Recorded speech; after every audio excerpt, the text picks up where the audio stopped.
Thank you.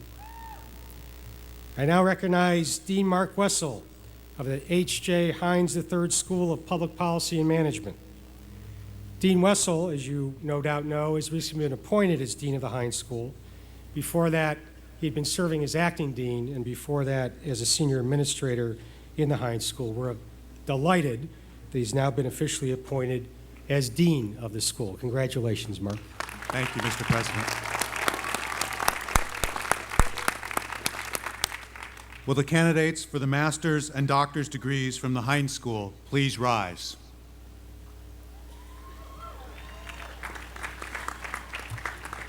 Mr. President, upon the recommendation of the faculty of the H. John Hines III School of Public Policy and Management, I have the honor of presenting these candidates for the degree of Master of Medical Management, Master of Public Management, Master of Science in Educational Technology Management, Master of Science in Healthcare Policy and Management, Master of Science in Public Policy and Management, Master of Philosophy, or Doctor of Philosophy. By virtue of the authority granted to me by the Board of Trustees, I hereby confer these degrees upon these candidates with all the rights, honors, privileges, and responsibilities pertaining thereto. And I join Dean Wessel and the faculty of the Hines School in congratulating you. Congratulations.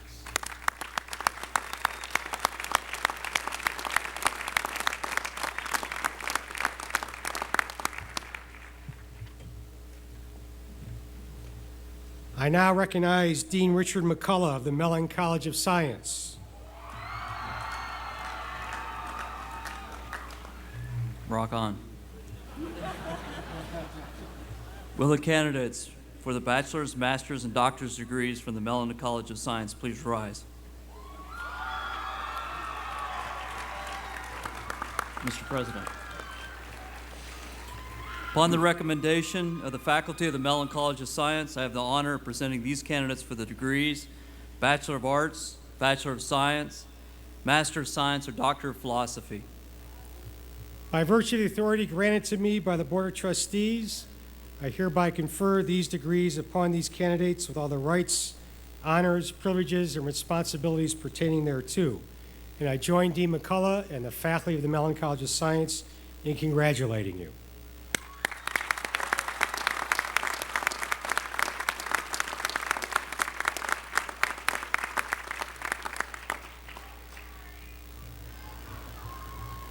I now call to the podium Dean Randall Bryant of the School of Computer Science.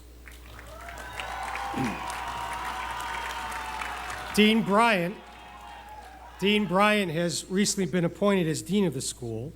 He was previously head of the Department of Computer Science in the School of Computer Science, and I'm delighted to welcome him to his first commencement as Dean of the school. Welcome, Randy.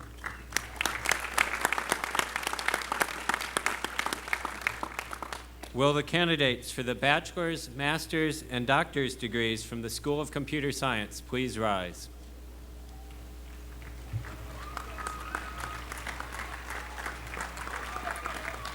Mr. President, upon recommendation of the faculty of the School of Computer Science, I have the honor of presenting these candidates for the degrees of Bachelor of Science, Master of Human-Computer Interaction, Master of Science, Master of Software Engineering, or Doctor of Philosophy. By virtue of the authority granted to me by the Board of Trustees, I hereby confer these degrees upon these candidates with all the rights, honors, privileges, and responsibilities pertaining thereto. And I join Dean Bryant and the faculty of the School of Computer Science in congratulating you. Congratulations.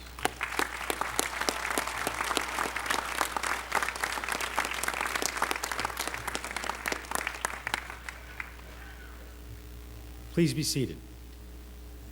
I now recognize Dean Kenneth Dunn of the Tepper School of Business.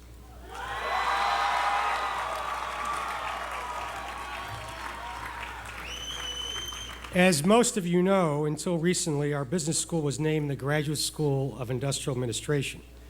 I'm delighted to acknowledge that we recently renamed the school the Tepper School of Business in recognition of the extreme generosity of alumnus David A. Tepper and his wife Marlene.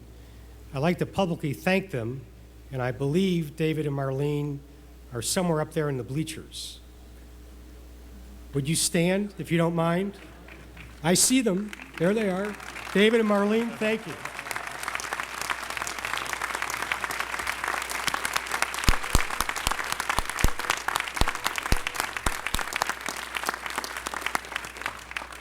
They're here today to celebrate the graduation of their nephew from the Tepper School. Thank you very much. In recognizing the Teppers and the new name of the school, I want also to recognize the legacy of William Larimer Mellon, the founder of our business school. None of this would have been possible without his tremendous vision in 1949. Dean Dunn. Will the candidates for the bachelor's, master's, and doctor's degrees from the Tepper School of Business please rise?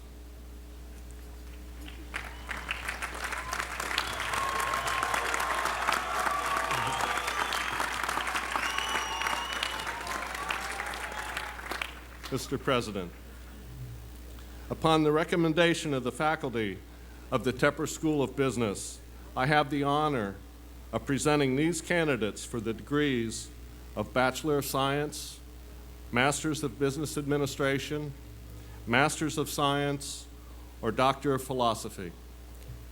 By virtue of the authority granted to me by the Board of Trustees, I hereby confer these degrees upon these candidates with all the rights, honors, privileges, and responsibilities pertaining thereto. And I join Dean Dunn and the faculty of the Tepper School in congratulating you. Well done.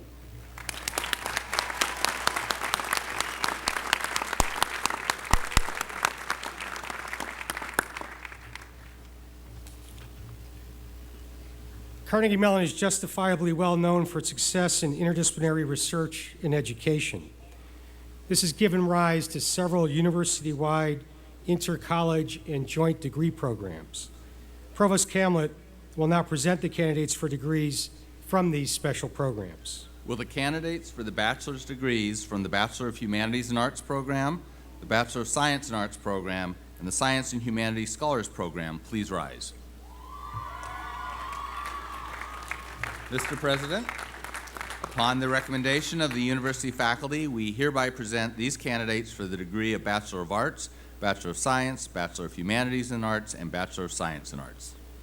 By virtue of the authority granted to me by the Board of Trustees, I hereby confer these degrees upon these candidates with all the rights, honors, privileges, and responsibilities pertaining thereto.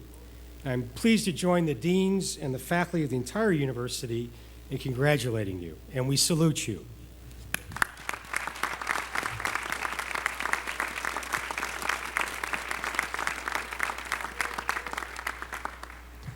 Will the candidates for the master's and doctor's degrees from the Communication Planning and Information Design, Public Policy and Management, Statistics and Public Policy, Product Development, Entertainment Technology, Electronic Commerce, Computational Finance, Information Networking, Information Systems Management, Information Technology, and really, if we haven't come to you yet, now's the time to stand. Will you all please rise? Mr. President, upon the recommendation of the university faculty, we hereby present these candidates for the degree of Masters of Arts Management, Master of Design, Master of Entertainment Technology, Master of Information Systems Management, Master of Science in Computational Finance, Master of Science in Electronic Commerce, Master of Science in Information Technology, Master of Product Development, or Doctor of Philosophy. By virtue of the authority granted to me by the Board of Trustees, I hereby confer these degrees upon these candidates with all the rights, honors, privileges, and responsibilities pertaining thereto. And I'm pleased to join the deans and the faculty of the university in congratulating you. Well done.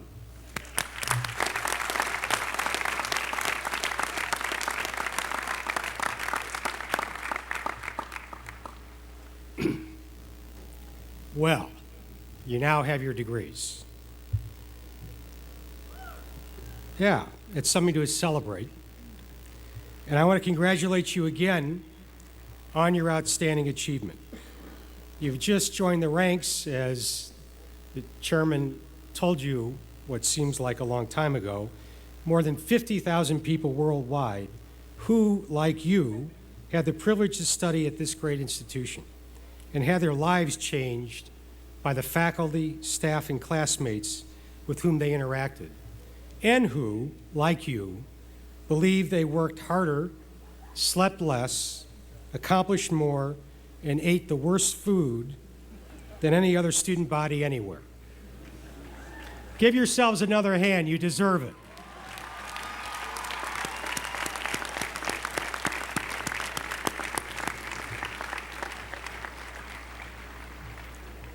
I suspect that you feel pretty good about yourselves right now, and I hope about this place.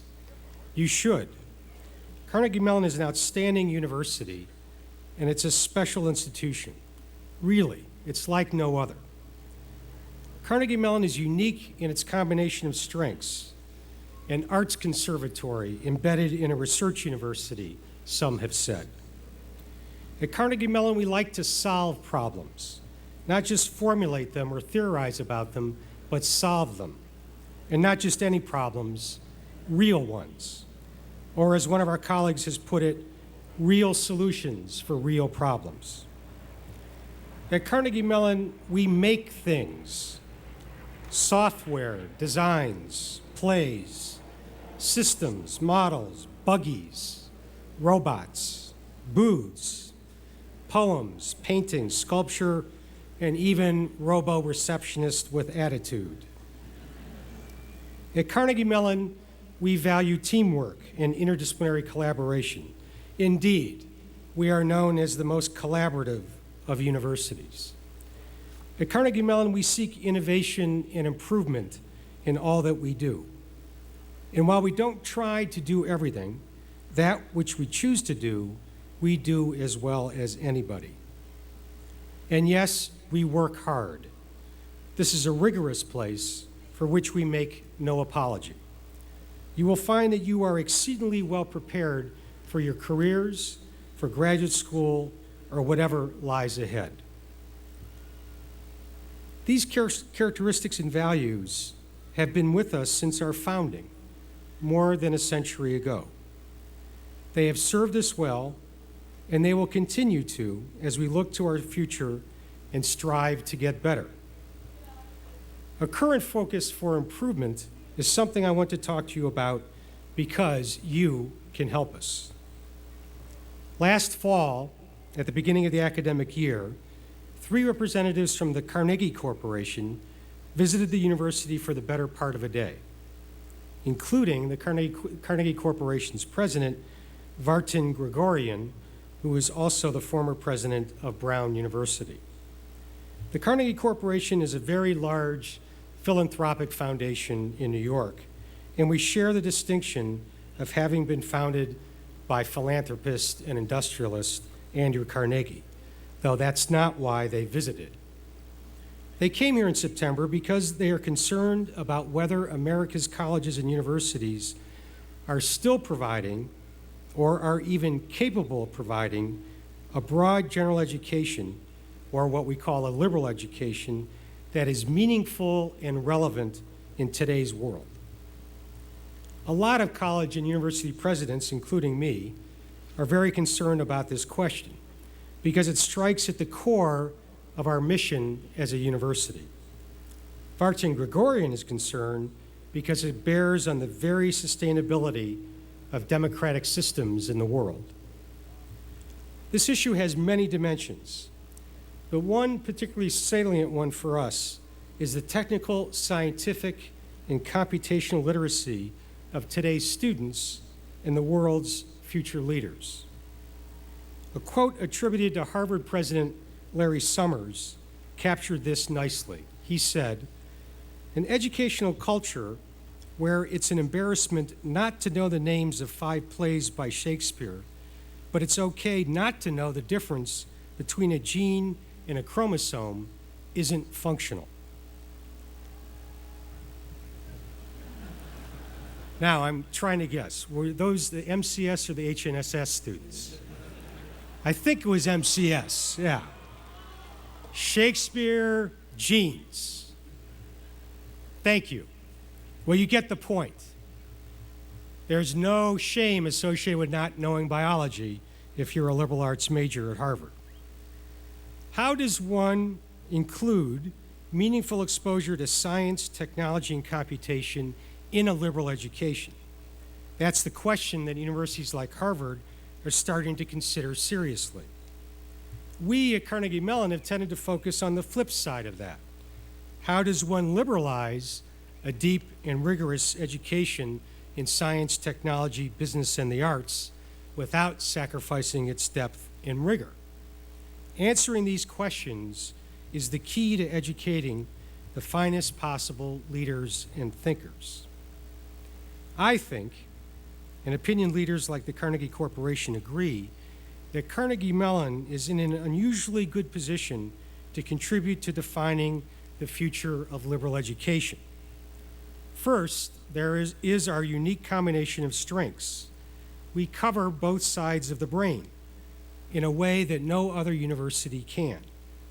The Da Vinci effect is what we like to call it. And I meant the Da Vinci effect, not the Da Vinci Code. Da Vinci effect. That was a joke.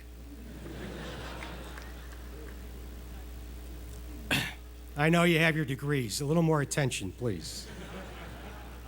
So first, we've got this unique combination of strengths, which position us very well.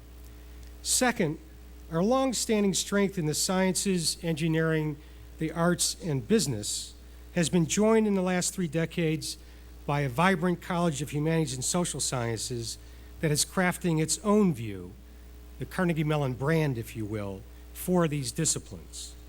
And third, this is a university that does not resist change. Indeed, our history is one of steady improvement, constantly striving to be better, marked by nimbleness that allows us to move relatively quickly. Despite these advantages, however, this won't be easy. How do we pull these wonderful pieces of the puzzle together? Anyone in the College of Engineering who has tried to squeeze her way into an acting class, or anyone who majored in English and wanted to learn about biochemistry, is very aware of the unique challenges we face. The barriers to entry are not a result of mean-spirited drama or biology faculty. Quite the contrary. The faculty are engaged in providing the best programs of their kind, pitched to the serious student. We don't do theater appreciation, physics for poets, or poetry for physicists. That's our strength, but it's also our challenge. So the question for us is, how do we use this marvelous collection of rigorous programs to produce deeply trained professionals with a broad view of the world and humanists and social scientists with a solid understanding of science and technology? This is the question we intend to answer. There's a second dimension to this issue of today's educational challenges and what a liberal education should be. And it's one I want to put before you also today. That is preparing our students to succeed in a diverse and connected world.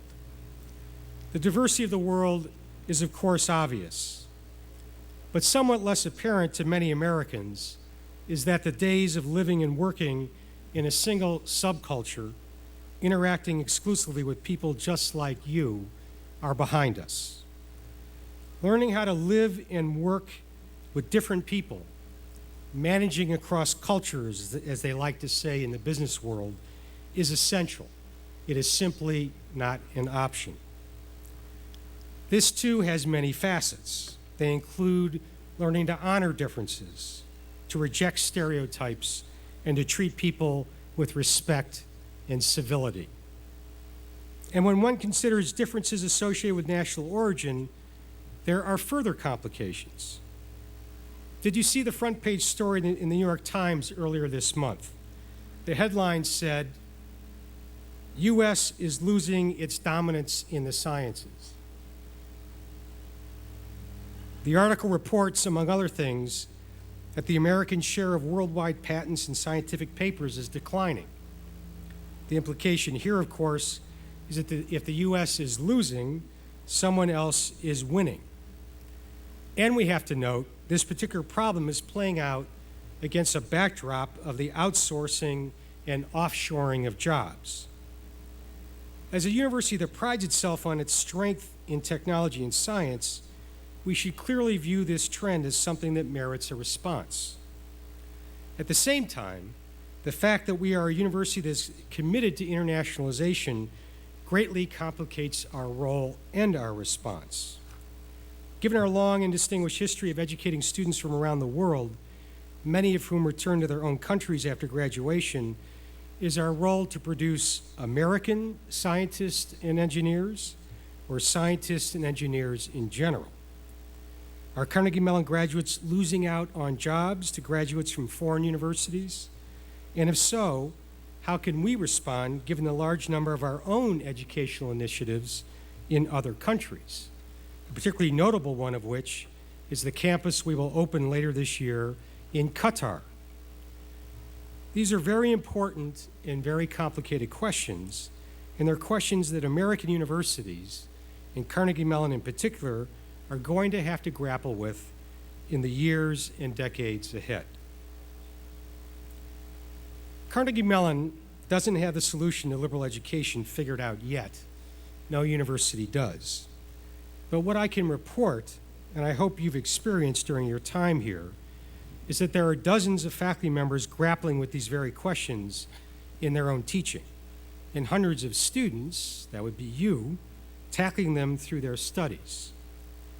The faculty in humanities and social sciences have been working for 2 years on a new integrated liberal studies curriculum, which will replace our general education program and which will radically change the way students access introductory courses outside of their majors. We'll be reviewing and debating this proposal next year and beyond. And our provost will be leading next year a review of our international programs mandated by our Board of Trustees to answer the many interrelated questions associated with being a global university. Okay, so why am I telling you all of this on the day you're about to leave Carnegie Mellon forever? Isn't it a little bit late?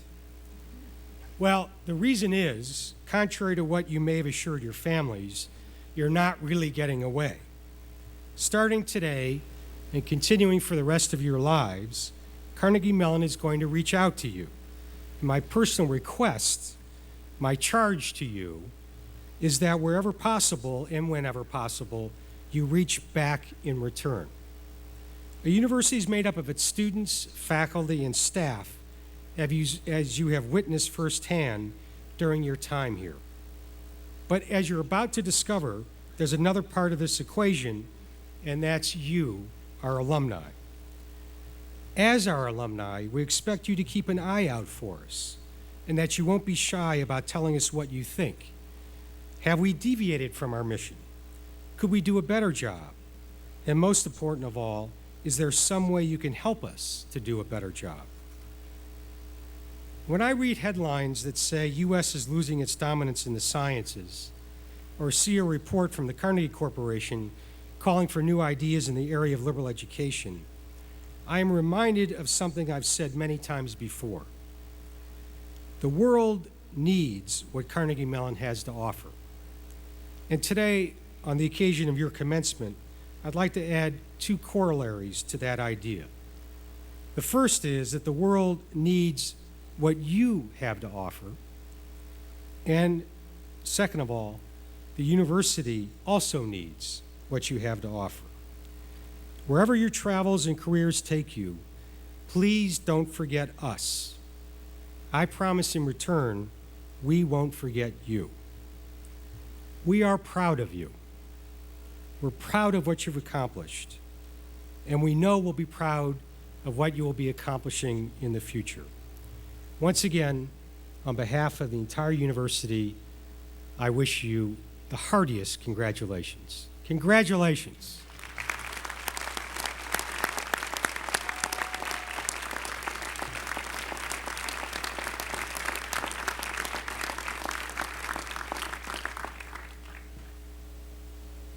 I want to remind everyone that diplomas will be presented to the bachelor's, master's, and doctorate degrees holders individually in special ceremonies at the conclusion of the ceremony. That is, if they weren't already presented at ceremonies earlier this morning or yesterday. To conclude today's ceremony, I ask you all to rise, remove your caps, and join us in the singing of the alma mater, the words for which you can find on page 4 of your program.